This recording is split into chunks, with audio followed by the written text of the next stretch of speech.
Avui a Fil per Randa hem tornat a venir davant la Universitat Pompeu Fabra de Barcelona parlant amb diversos grups d'amics, tant castellanoparlants com catalanoparlants, sobre quin creuen que és l'estat de la llengua, en quina llengua consumeixen contingut audiovisual i sobretot si creuen que la sentència que obliga a fer el 25% de classes en castellà suposa un perill per la llengua catalana. Avui sortim al carrer a parlar Fil per Randa sobre l'estat de la llengua. Jo a casa parlo català, sempre amb tota la meva família, i al col·le també sempre parlava català, però sí que és veritat que tenia amigues que parlaven en castellà i em sortia a parlar-los en castellà abans que elles a mi en català. Doncs jo he passat tota la meva vida a un institut català parlant i a casa meva també sempre s'ha parlat el català des que soc petita. Barcelona. Andorra. Jo a casa parlo castellà perquè, i al col·le també perquè vaig anar a un col·le francès, llavors la gent no parlava català, perdó. En el meu cas, la meva família, les dues, català i castellà, el meu pare castellà, la meva mare català, i després al col·legi també els dos, més castellà, però sí, molta varietat. Català bastant a tot arreu. Sí, majoritàriament català. Jo al col·legi hi havia bastant castellà, però a casa sempre hem parlat català. I jo sempre he parlat en català, tant a casa com amb els amics, continuo parlant català i... només el meu nòvio castellà, però perquè és de fora i...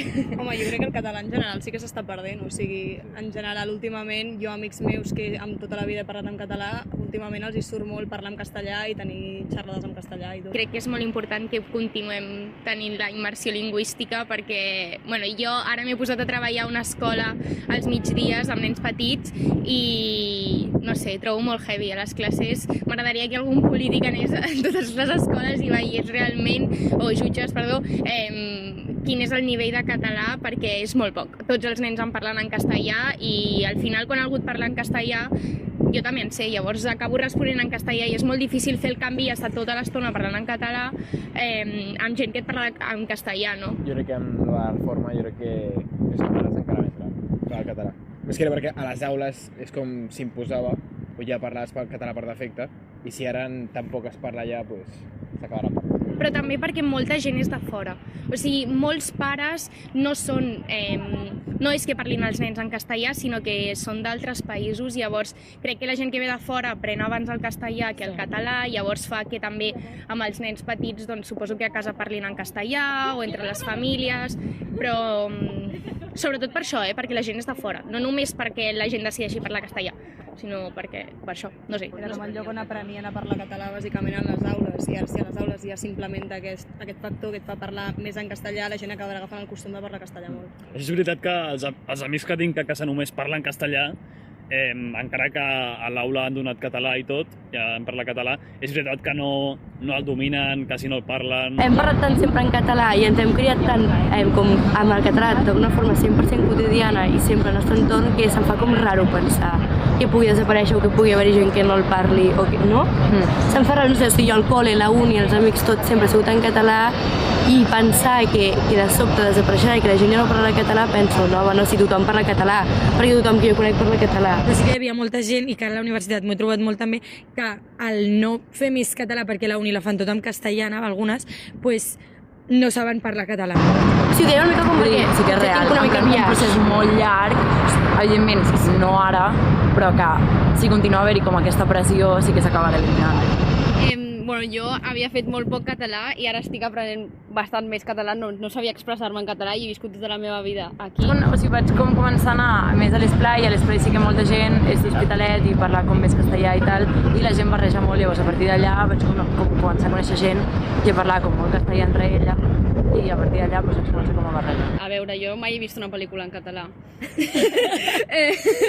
Això és un problema, no és un problema. O sigui, perquè al col·le fèiem català, però fèiem com 2 hores de català a la setmana i a vegades veiem pel·lícules però anaven en castellà, o sigui, no hi havia com doblajes en català. Sobretot en castellà i anglès. Català, la veritat que no quasi mai.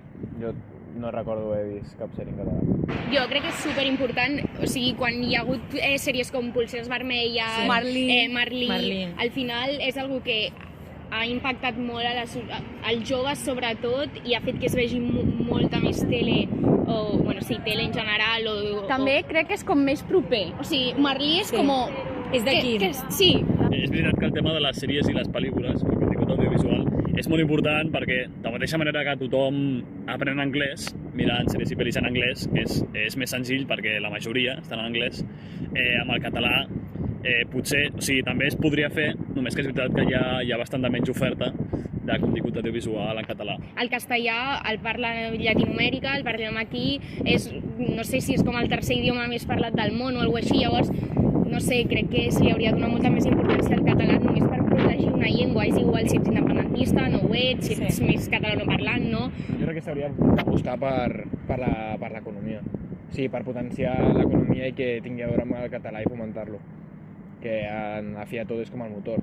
Llavors jo crec que des d'allà. Llavors jo crec que s'ha de protegir molt el català i que és molt maco, aquí totes fem humanitats i una llengua, no sé, sí, o sigui, ja no és una raó política, que també ho és, però, no sé, té una cultura darrere, una literatura i... Sí, o sigui, jo crec que el factor principal és això, despolititzar la llengua i que s'entengui com que és una llengua no tal com de tradició catalana, sinó en general aquest factor de que és una llengua que es parla i que no es vol perdre i doncs despolititzar-la i arrel d'això després doncs implementar-ho doncs a llocs comuns, o sigui, a la parla col·loquial, en el fet de veure-ho a sèries i en molts altres àmbits. Que al final és algo cultural, és supermaco, la diversitat és el més maco i el que ens enriqueix, i llavors perdre un idioma és com perdre part de la identitat catalana. Jo crec que s'ha polititzat molt la llengua catalana, com molt l'esperit català i tot, i hi ha gent que potser no ho té tan arrelat i aleshores es creu que no s'ha de parlar en català, que realment parlar en català evadeixes altres coses, i aleshores jo crec que s'està perdent molt això.